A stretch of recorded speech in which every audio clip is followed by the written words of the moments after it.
Hey there, it's Brian and Max from Up in the Afternoon Time, and we're not doing the show, we're playing with toys. Now, you may see a few toys on our desk every single week, but we actually have a way, careful with that, a way bigger problem than that. This is where we work, quotes, unquotes. Our desk is covered in action figures and figurines and statues. So a lot of these sort of started from our own personal collections that we've been, raising since we were young, to sort of like stuff that we get sent here at IGN. Then also we have friends here at IGN who are like, these guys have toys, and it sort of becomes this museum dumping ground thing. Yeah, and then we also are just occasionally like, I'm bored. And I'm sad. Yeah. I need to buy something on the internet, and then it shows up at work, and we're like, now it's part of the mess. Cool thing about toys is like they usually cost a couple bucks, and you get them in the mail, you open them up, you feel happy. They're bright and colorful, sort of iconic little tiny versions of things you love and enjoy. This is actually a gift from Andrew Goldfarb. This was his original Ninja Turtle that he had when he was a kid. I don't know if he used this for like teething or he puked on it. It's weird. Like this is a toy he had when he was like 5. A weird head trauma there. Yeah. What about the tick over here? This is a tick. I forgot where this came from. This is a fan sent us that. A fan sent us this. Yeah, this is really cool. This is from I think 1994 or 5. And what's amazing? Maybe not. Still talks. Oh yeah, the battery still works. Yeah, his torso's all weird and faded, but yeah, it got like yellowed like an old Super Nintendo. Yeah. So yeah, I don't even know where to start here. I think the biggest thing people usually stop at, and this is a cool part, is people come to IGN, and this is like part of the tour now. They shot like most of the Disney show here too. But Max has a collection of Boba Fett's that I think. Did you lose count? I'd lost count. It was at somewhere. It's well over 30 at this point. But then the stuff that's hard to classify, like this is a hot rod that's also Boba Fett. So I don't know if that counts as an action figure or what. But and I got you this one from Japan, which is sort of like a Sum van. It's like a hippie Winnebago, but with Boba Fett. Yeah, I've had these. I've got like a little AT-AT collection. There's Rancors your Bib everywhere. Fortunas over there. See, over here, Max, when we first started dating at work, said, hey, you should start collecting Bib Fortuna. Like, that's a weird dude and you like him. And I was like, sure. So I started buying a bunch of them.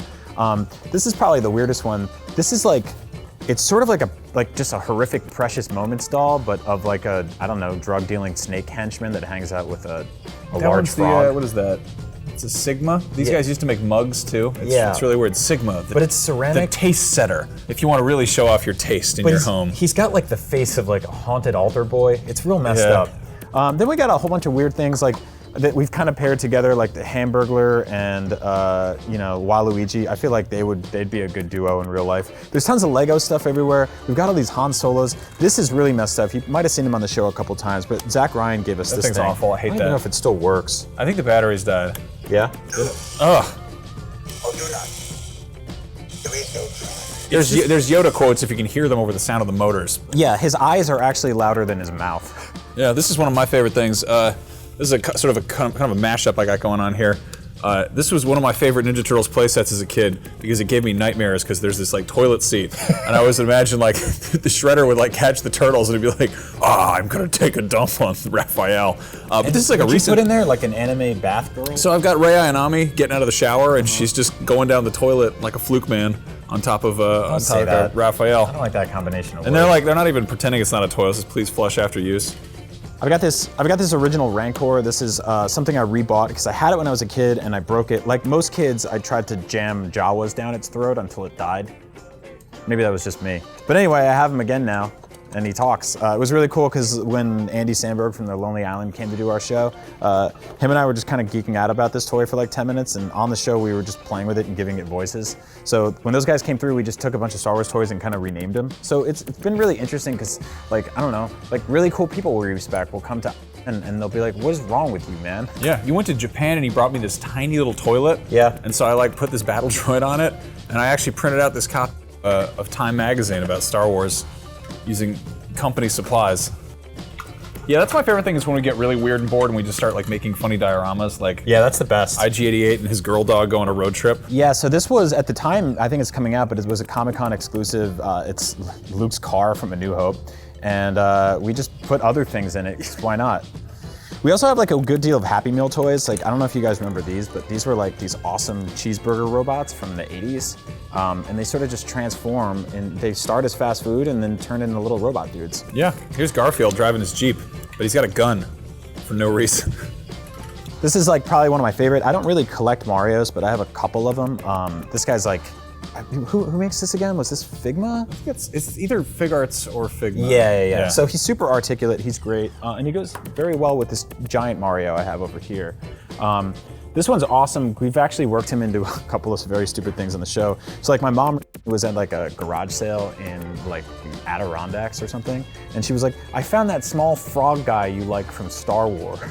And I was like, thanks. And I brought him from the airport in New Jersey, and the Newark airport TSA stopped to x-ray my bag to be like, what is that thing? And I'm like, it's Yoda, and we don't know. They never explained it in the films. That's great. Here's some musicians. I've got this Freddie Mercury. He's wearing the same shoes as me right now. I like that. This one's a FigArts and this one's a Figma, Michael Jackson. What's really funny about this guy is most of these come with like tons of extra hands, so they can do all kinds of like weird hand stuff. Michael Jackson, weird hand stuff. Michael Jackson came with extra sets of the Thriller hands doing this, so you can put them on other figures and have them doing like the whole Thriller backup dancer thing. Speaking of musicians, I have Run DMC because I'm a big hip hop fan, and then Max for my birthday last year got me Public Enemy, Flavor Flav, and Chuck D, because I wanted to have like at least one or two more people on my desk that are just real active smokers of crack. Speaking of smoking, I got a whole smoking section back here. I got like the Miami Vice guys, I got Solid Snake and Snake Plissken and just a bunch of gross dudes in the corner there. This is Wooer, the bartender from A New Hope. He has a glass permanently glued to his hand, and he reminds me of what my body used to look like. So I keep him around to remind myself to go to the gym. Yeah, we got this whole bar scene back here. You can't see it, but Aunt Beru's like keeled over with a bottle of milk back there. Real nasty situation. This is one of my favorite toys, probably ever. I bought this recently at Comic-Con. This is Clayface from Batman the Animated Series. He just looks like a real, like, I don't know, dramatic turd. Show them the chicken. Show them. Oh, this one's pretty good. We were in a meeting one time, and we weren't paying attention. And we started looking at Playmobil catalogs, and I found this, and I just love it because he's like this. Like they display the toy like this, like in the catalog, and I'm like, who puts a chicken in a wheelbarrow? This guy looks like some kind of agricultural pervert. Like the thing is with toys is like we kind of always feel like we should take them out of the packages, and because you got to free them from their little plastic prisons. But this one specifically, we decided to keep in the box. This is Bob Hoskins as Super Mario in the Super Mario Brothers movie, where they like kind of retcon that the only way they could jump was with these like metal boots. So there he is. Not great, but a nice old relic. Is that Playmates? Or Ertl? Ertl. They made everyone's favorite toy company. A lot of farm toys. I love these ones. I got these guys. I think I have like loose ones floating around somewhere, but the great final scene from Batman Returns, the Stan Winston Penguin missile launchers. Another Kenner classic is Ripley. I have this one like loose floating around over there, but I just love this like, I love the box. Also, this has a KB Toy sticker on it, 3 for $5. That's awesome. Yeah, Max and I are both really into aliens, so I have this thing from Super 7. They put this out at Comic-Con recently. They're like little muscle action figures. We did an unboxing of these during our Comic-Con live show, but yeah, I just love these little things. This is a figurine from I think it's a Dutch museum about Hieronymus Bosch, the weird painter of horrible nightmare things. So it's kind of like just a medieval amiibo. This is very important for your research. A lot of people have never seen Max Rebo's legs. Max Rebo is sort of like the blue jazz elephant that plays in Return of the Jedi during the Jabba the Hutt scene where all those women get killed. It's very dark. But anyway, they didn't make his legs in the film because he was just a puppet. So here's what they look like. They're just like sort of like chunky diaper underwears. That's really awful. What the hell is that? That's Gary Oldman in a box. Yeah. You remember the famous scene from Christopher Nolan's Batman trilogy where they capture Commissioner Gordon and they just put him in a box? Hey, what about that replica scale Jägermeister action figure? Oh yeah, that one's pretty good.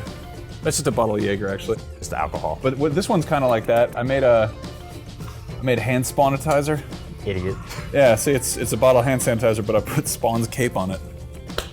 Anyway, that's just a short tour of our desk. There's way more stuff like in the drawers and underneath. Like there's some Pogs and Mad Balls and I don't know. There's what is that down there? I don't know. Just a bunch of junk. It's look. bad. It's real bad. It's a Watto Koosh ball. See what I'm talking about? Like we should start. This is what it looks like when a Toydarian hits puberty. So yeah, that's our desk. Thanks for watching, and may the force be with you, I think, or whatever. Oh hey children, thanks for watching our crazy ass video where we talk about the desk toys that we have here at work. After that, you should watch another video where we put on Mastuches and talked about Mattel toys. That was awesome.